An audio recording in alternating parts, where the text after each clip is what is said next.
You remember the silence before anything else. Not a warm, peaceful silence, the kind that soothes you before sleep, but the heavy kind. The kind that presses against your skin until you almost forget you exist. You remember sitting at the dinner table, fork in hand, waiting for someone to notice you, but the conversations passed over your head, swirling around louder voices. While your words dissolved in your throat before they ever reached the air, there's a specific kind of childhood where invisibility becomes your only survival strategy, where you teach yourself not to laugh too loudly, not to cry too long, not to need too much. You slip into the background like wallpaper, like a ghost in your own home.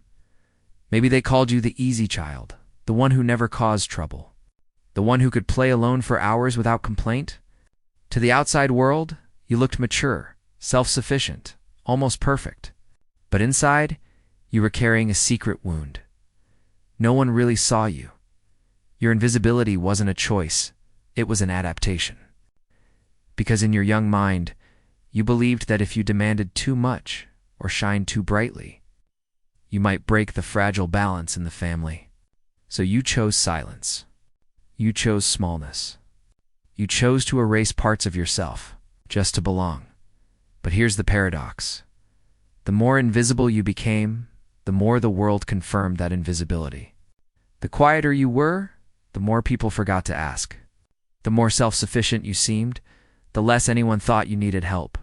And with each year, the belief sank deeper. If I am quiet, I am safe. But if I am myself, I might lose love altogether. And that's where the haunting question begins to form. A question that follows you long after childhood, when you erase yourself to be loved. What happens to the pieces of you that no one ever noticed? It doesn't begin with a single dramatic event. It begins with little moments, so small, in fact, that an outsider might not even notice. A parent too tired, too distracted, too consumed by their own storms to notice you. A cry that echoes down the hallway unanswered. A piece of artwork proudly held up, only to be set aside without a glance. A question asked at the dinner table that no one bothers to respond to. Those moments pile up quietly, like dust in the corners of a house. And soon you begin to understand something no child should ever have to understand. Attention isn't guaranteed. Love isn't automatic. If you want to keep the bond, you have to earn it. So you learn to read the room. You notice how your mother's sigh means she can't handle one more request. You know how your father's footsteps tell you whether tonight will be calm or stormy. You adjust yourself, your voice, your face, your very present, to keep the peace.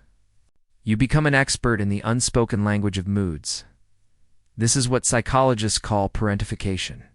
It's when a child takes on roles that should belong to the adult caretaker, peacemaker, emotional anchor. You weren't allowed to just be. You had to manage. You had to anticipate. You had to regulate not only your own feelings, but the feelings of everyone around you. You became the emotional thermostat of your household, trying to cool the heat of anger, trying to thaw the freeze of silence. And here's the tragedy. While other children were free to throw tantrums, to cry without shame, to run into arms expecting comfort, you were already negotiating, already swallowing your needs, already telling yourself, don't make it worse. Don't make them leave. Don't be too much. This is the early wound of the invisible child. It's not always bruises or screaming matches. Often, it's the absence of something essential, the absence of being mirrored, acknowledged, and cherished. And that wound doesn't heal on its own. It settles deep into your bones, whispering the same message over and over. If I stay small, maybe they'll keep me. If I disappear, maybe they'll love me. To survive, you learn to wear a mask. Maybe yours was the mask of the caretaker. You were the child who poured water into empty glasses, who rubbed a tired parent's shoulders, who listened quietly while adults unloaded their problems. You became the comforter, the fixer, the little adult in a child's body. Or maybe yours was the mask of the achiever. You chased perfect grades, polished performances, spotless behavior. Each gold star or compliment was more than recognition. It was proof that you existed. You mattered, at least for a moment. Or maybe your mask was the ghost. You learned to vanish into the background. blending into wallpaper so that no one would scold you, criticize you, or notice your pain. You kept your head down, your voice quiet, your needs tucked deep inside. Whatever role you chose, it worked. The people around you responded. Teachers praised you for being so mature. Relatives admired how independent you were. Friends thought you had it all together. Adults pointed at you and said, "Why can't other children be more like this?" But they didn't see the truth. What looked like maturity was really survival. What seemed like independence was actually abandonment. What they called obedience was self-erasure. You weren't thriving. You were adapting. And the mask you wore became so convincing that even you forgot it was a mask. The problem is, masks are heavy. They pinch. They suffocate. But you wore yours so long that taking it off feels dangerous. Because deep down you fear if they see the real Mitha, messy, needy, vulnerable me, they'll leave. And so the mask hardens into identity. I'm the strong one. I'm the responsible one. I'm the quiet one. Labels that once protected you start to imprison you. You forget that you were ever anything else. This is the hidden cost of survival. The world praised your mask, but it never knew your face. And the longer you wore it, the more you began to wonder, was there ever a face beneath it at all? The mask doesn't come off when you grow up. It follows you into adulthood, stitched so tightly to your skin that you can't always tell where it ends, and you begin so now. In a room full of people, you smile politely, nod at the right times. And yet inside you feel like a ghost present, but not really seen. You watch conversations flow around you like water, and you wonder, if I spoke from my true self, would anyone even notice? You might catch yourself overanalyzing every text, every pause, every glance, hypervigilant. Scanning for rejection before it arrives, because once, silence meant abandonment. Once, an unanswered cry meant danger. So now, even in safe places, your body braces for loss. And it shows up in different ways. You might overwork, pouring yourself into achievements that never feel enough. You might overgive in relationships, caretaking until you collapse, secretly hoping someone will finally return the favor. You might shrink back from praise, because attention feels like a spotlight that exposes how unworthy you secretly feel. You might sabotage love, ending it before the other person has a chance to walk away. This is the legacy of invisibility, even when people finally do see you. Part of you flinches, because visibility feels foreign, almost unsafe. And the saddest part? Sometimes you don't even realize how much you've lost. You tell yourself, I'm fine, I'm independent, I don't need much. But deep down, the truth whispers. You've been starving for years. Feeding others while never letting yourself eat. The invisible child becomes the exhausted adult. The perfectionist colleague, the partner who gives everything but feels unknown in return. You wonder why you feel so tired, why love feels so fragile, why success feels hollow. It's because the wound never healed. The mask you wore as a child is still suffocating you. And in the quiet moments, when no one else is around, you hear the same question echo. If I stop performing, if I stop caretaking, if I stop disappearing, will anyone stay? Here's the truth that cuts deeper than anything else. Children will sacrifice almost anything for connection. Think about it, food, shelter, even safety can feel secondary. What matters most to a child is belonging. To lose attachment is to lose survival itself. And so, when faced with the impossible choice between authenticity and connection, you did what every child does. You chose connection. You silenced your tears because comfort never came. You dimmed your joy because it threatened someone else's fragile mood. You swallowed your anger because you feared it might push love away. Slowly, piece by piece, you abandoned yourself not because you wanted to, but because you had to. This is why the invisible child exists. Not as weakness, but as wisdom. Your nervous system understood the stakes. Attachment was life. Authenticity could wait. But here's the paradox. The very strategy that kept you safe became the prison that kept you small. You've built your belonging on conditions. I will be loved only if I stay quiet. Only if I please, only if I disappear. And so, love never felt unconditional. It always felt like a test you might fail. That's why even today you may feel uneasy when someone truly sees you. Their gaze feels heavy, exposing, almost dangerous because deep down, the child inside you whispers, if they see the real me, they'll leave. The deeper truth is this: invisibility was never your nature. It was your armor. You weren't born unseen. You learned to be unseen. And you learned it because, as a child, invisibility felt safer than rejection. But safety is not the same as freedom. You grew up shielded but also shackled. And the cost of that protection was steep.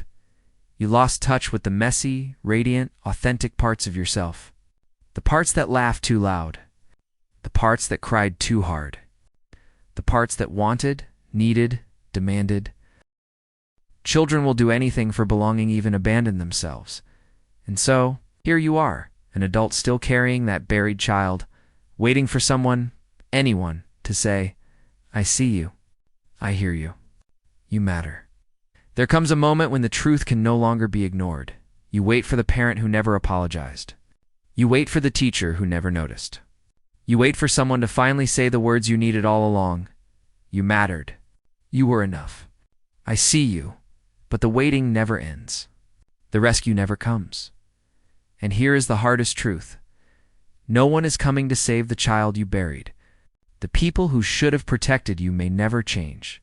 The recognition you longed for may never arrive. That realization can feel like grief.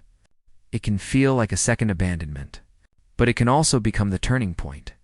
Because when you stop waiting for someone else to validate your worth, you uncover the only person who truly can, you, the adult version of you, the one listening right now. The one who has survived all those invisible years is the only one with the power to rescue that child. It begins with a shift in voice. Instead of whispering, why didn't they love me enough? You begin to declare, I love me enough now. Instead of pleading, why didn't they see me? You begin to promise, I will see myself every day. You become the parent you needed. You become the witness you were missing.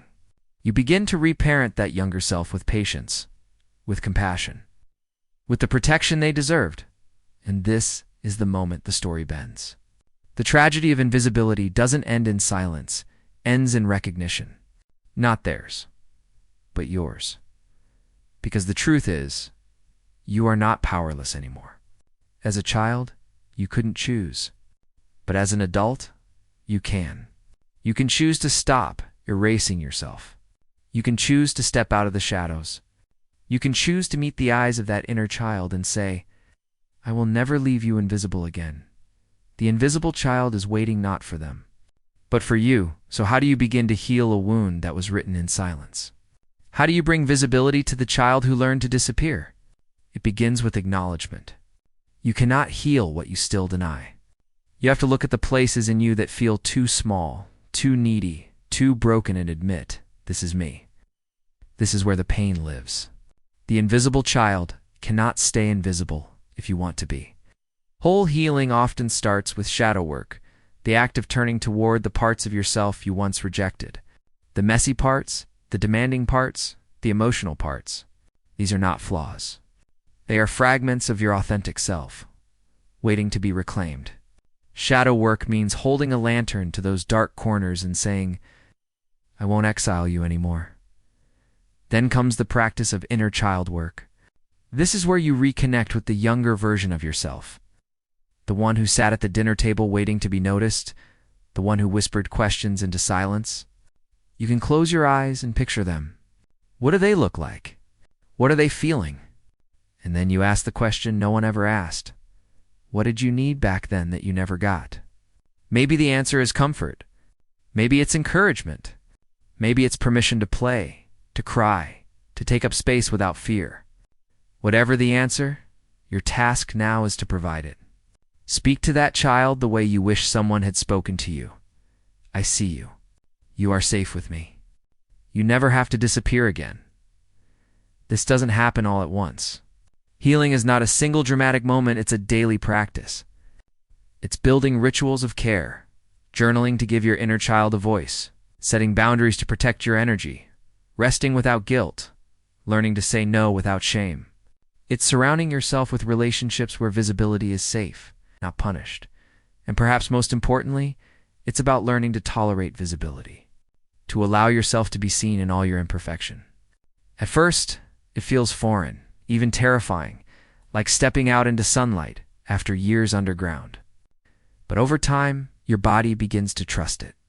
You realize that being seen doesn't always bring danger. Sometimes it brings connection. The path to healing isn't about rewriting your past. It's about reclaiming your present. It's about telling that invisible child, I will not abandon you. I will walk with you. I will give you the love you should have had all along. And when you begin to live from that promise, something extraordinary happens. The mask loosens. The silence breaks. And you, once unseen, begin to shine not as a performance, but as your true self. The story of the invisible child could have ended in silence. It could have remained a tale of absence, of muted voices, and overlooked hearts. But you are here, and that changes everything, because your presence, now watching, listening, searching means that invisibility did not win. You endured. You carried that buried child with you into adulthood. And even though the world did not see them, you never completely forgot. That's why you feel this ache, this recognition, this pull toward healing. It is your younger self calling to you. Don't leave me here. And so the arc bends from tragedy to transformation. Yes, you were unseen. Yes, you learned to wear masks, to silence your needs, to vanish in plain sight. But those choices were made in the name of survival. They were never proof that you were unworthy. They were proof that you were strong enough to endure what should have broken you. Now, as an adult, you have something the child never had. Choice. You no longer have to shrink to keep love. You no longer have to perform to earn belonging. You no longer have to disappear to feel safe. The survival strategies that once protected you do not have to define you. Healing will not erase the past. It will not rewrite the moments when you sat at the table unheard, but it will allow you to give meaning to those moments. It will allow you to say, that silence shaped me, but it will not silence me forever. Imagine a future where you walk into a room without shrinking, where you speak without rehearsing every word in your head, where you let yourself be visible, not perfect, not masked, but real. That is the promise of healing, not perfection, but presence. And maybe, just maybe, your story becomes a lantern for others. When you choose to be visible, you show the world that invisibility can be undone, that silence can be broken, that even buried children can grow into adults who love, who laugh, who live fully. You never had the childhood you deserved, but you still have a future where you see yourself clearly, where you claim space without apology, where you stand not as a ghost, but as someone vividly, undeniably alive. And now, it's your turn. If this spoke to you, I invite you to share your reflection in the comments. What part of your story resonated the most? And if you want more deep dives into the hidden psychology of childhood wounds and the path to healing, subscribe. This community is here for you, because healing begins the moment you realize you were never truly invisible. You were waiting to be seen first by the world, and now by yourself.